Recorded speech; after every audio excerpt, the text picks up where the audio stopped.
দলে পতা মিটিং সেইখন মিটিঙত যিখন অৰ্গেনাইজ কৰিছে সেই দলটোকে ভোট দিবলৈ আহে নহ'লে তো বেলেগ দলক ভোট দিম বুলি ভাবি বিজেপি মিটিঙত নাহে যিখিনি আমি 3:30 বজালৈ মই খবৰ পাইছিলোঁ 60%ৰ ওচৰা-ওচৰি পলিং হৈ আছিলে গতিকে আল্টিমেটলি নিশা 8মান বজাত গম পাওঁ আমি ফাইনেল পাৰ্চেণ্টেজ অফ পলিং কিমান হ'ব সেইটো নিশা 8মান 8:30মান বজাত গম পাম কিন্তু মই দেখিছোঁ ৰাইজ ওলাই আহিছে পঞ্চায়ত নিৰ্বাচন বুলিও ৰাইজে ব্যাপক উৎসাহেৰে ওলাই আহি ভোটাধিকাৰ সাব্যস্ত কৰিছে গতিকে যিসকলে আজি প্ৰথম পৰ্যায়ত ভোটদান কৰিলে সকলোকে মই বিশেষকৈ উজনি আৰু দক্ষিণ অসমৰ প্ৰতিগৰাকী ভোটাৰ ৰাইজক আন্তৰিকতাৰে কৃতজ্ঞতা আৰু ধন্যবাদ জ্ঞাপন কৰিছোঁ দক্ষিণ অসম ভাল হ'ব আমাৰ ফাৰ্ষ্ট পেজত 14খন জিলাত মোটামুটিভাৱে আমাৰ যিখিনি আমাৰ ষ্ট্ৰাইক ৰেট যোৱাবাৰ আছিলে তাতকৈ বহুত ভাল হ'বই আৰু অভূতপূৰ্ব এটা ফলাফল আমি উজনি আৰু দক্ষিণ অসমত পৰাগ বুলি আমি লাভ কৰিবলৈ সক্ষম হ'ম ছেকেণ্ড ফেজতো আমাৰ অঞ্চল ভেদে খুব মানে অভূতপূৰ্ব ফলাফল আমি আশা কৰিম ৰাইজৰ আশীৰ্বাদ সঁহাৰি দেখিছোঁ য'তেই গৈছোঁ মুখ্যমন্ত্ৰী ডাঙৰীয়াই হওক মন্ত্ৰীসভাৰ সন্মানীয় সদস্যসকল হওক সৰ্বানন্দ সোণোৱাল ডাঙৰীয়া হওক আমি হওক য'তেই গৈছোঁ ৰাইজৰ এটা ব্যাপক এটা উৎসাহ উদ্দীপনা আৰু সভাসমূহত উপস্থিতি আমি দেখিবলৈ পাইছোঁ ৰাইজটো আৰু এনেই ওলাই নাহে ঘৰৰ পৰা ৰ'দ বৰষুণ কাটি কৰি ৰ'দ খায় বৰষুণ খায় গৰম খায় ধুমুহা খায় ৰাইজটো আৰু ঘৰৰ পৰা এনেই ওলাই নাহে ৰাইজে মনৰ এটা সংকল্প লয় যে আমি কিবা এটা সিদ্ধান্ত ল'ম আৰু যিটো সিদ্ধান্ত হ'ব যিখন মিটিঙত আহিছোঁ যিটো দলে পতা মিটিং সেইখন মিটিঙত যিখন অৰ্গেনাইজ কৰিছে সেই দলটোকে ভোট দিবলৈ আহে নহ'লে তো বেলেগ দলক ভোট দিম বুলি ভাবি বিজেপি মিটিঙত নাহে গতিকে তেনেকুৱা এটা উৎসাহ দেখিবলৈ পাইছোঁ নামনি অসমৰ গৌৰৱ গগৈ পাকিস্তান ভ্ৰমণৰ প্ৰসংগটো আপুনি আজি উল্লেখ কৰিছে আজি কথাই কৈছোঁ গোসাঁই ঘৰত কোন কল খোৱা নাই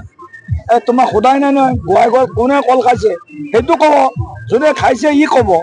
এতিয়া পাকিস্তানত গৈছে নে যোৱা নাই হাই না কিয় কৈ নিদিয়ে ক'ৰবাত কৈ বান্ধি ধৰিছে নে গলত কিবা এতিয়া কৈ দিলে হ'ল গৈছোঁ যোৱা নাই অসমৰ ৰাইজটো আৰু তেওঁক ভাল পোৱা ৰাইজো আছে নহয় ভাল পোৱা ৰাইজখিনিয়ে ভাল পাব নহয় এতিয়া গোটেইবিলাকে বেয়া পোৱা হৈ গৈছে তেওঁক এতিয়া আচল কথাটো নকয় হয়নে নহয় আচল কথাটো ক'ব লাগে গৌৰৱ গগৈ ডাঙৰীয়াই গৈছে নে যোৱা নাই কৈ দিয়ক আৰু যদি গৈছে কিমান দিন আছে কি কৰিলে 15 দিন থাকি এইখিনি কথাটো অসমৰ তেওঁৰ মুখেৰে কোৱাটো বিচাৰিছোঁ চৰকাৰলৈ ঠেলিব নাপায় নহয় নিশ্চিতভাৱে বিভিন্ন সূত্ৰত আপোনালোকৰ মাধ্যমতে যিবিলাক খবৰ পাই আছোঁ এই খবৰবিলাকে কি কৈছে যে নাগৰিকত্ব তেওঁলোকৰ ভাৰতীয়ৰ পৰা গৈ ব্ৰিটেইন নাগৰিকত্ব ল'লে এনেকুৱা যদি কথা হয় তেনেহ'লে যদি নিজৰ এই জন্মভূমি মাতৃভূমিখনৰ প্ৰতি যদি নিজে জন্ম দিয়া সন্তানটোক যদি এই যিটো নাগৰিকত্বৰ অধিকাৰৰ পৰা মাক দেউতাকে তেওঁলোকেতো জনা হোৱা নাই যদি অধিকাৰৰ পৰা বঞ্চিত কৰে গতিকে এই কথাটো ভাৰতবৰ্ষৰ ৰাইজে গম পোৱা উচিত তেওঁ কৈ দিয়ক মোৰ ল'ৰা ছোৱালী দুটা ভাৰতীয় নাগৰিক নহয় বা মোৰ ল'ৰা ছোৱালী ভাৰতীয় নাগৰিক হয় বা মোৰ ল'ৰা ছোৱালী দুয়োটাই দ্বৈত নাগৰিকত্ব লাভ কৰিছে কথাটো কৈ দিয়ক এইখিনি কথা নকৈ কেৱল মাত্ৰ তেওঁ মুখ্যমন্ত্ৰী ডাঙৰীয়াই হওক বা অন্য কোনোবা নেতাৰ কথাই হওক তেওঁ খালি উত্তৰটো আওপকীয়া কৈ দিয়ক যদি তেওঁৰ কথাও আছে তেওঁক মই এইটোৱে আজিও কৈছোঁ সদায় কৈ আছোঁ যে তেওঁ গৈছিল নে যোৱা নাই পাকিস্তানত গৈছে যদি একো দোষাৰোপ কৰা নাই নহয়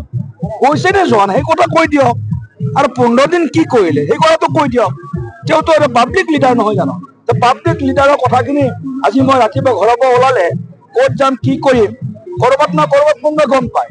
এতিয়া 15 দিন ভাৰতবৰ্ষৰ পৰা মানুহ এটা নাইকিয়া হৈ যাব ক'ত থাকে কি কৰে সেইখিনি কথা জনাৰ ভাৰত চৰকাৰৰ অধিকাৰ আছে নহয় জনগণৰ অধিকাৰ আছে নহয় তেওঁক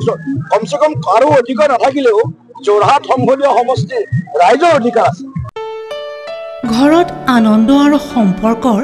চমক বজাই ৰাখিবলৈ জৰুৰী হৈছে সকলো আনন্দময় মুহূৰ্তত মৰমৰ উপহাৰ দিয়াটো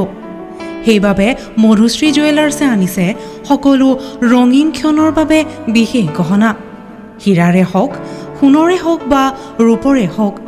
শ্ৰেষ্ঠ ডিজাইনছ আৰু হলমাৰ্কযুক্ত গহনাই ৰাখে সম্পৰ্কক নিখুঁত তেনেহ'লে আজিয়ে আনক আনন্দ মধুশ্ৰী জুৱেলাৰ্ছৰ সৈতে যোগাযোগ কৰক 7028000341 নাইবা ভিজিট কৰক LNB ৰোড নলবাৰী অসম।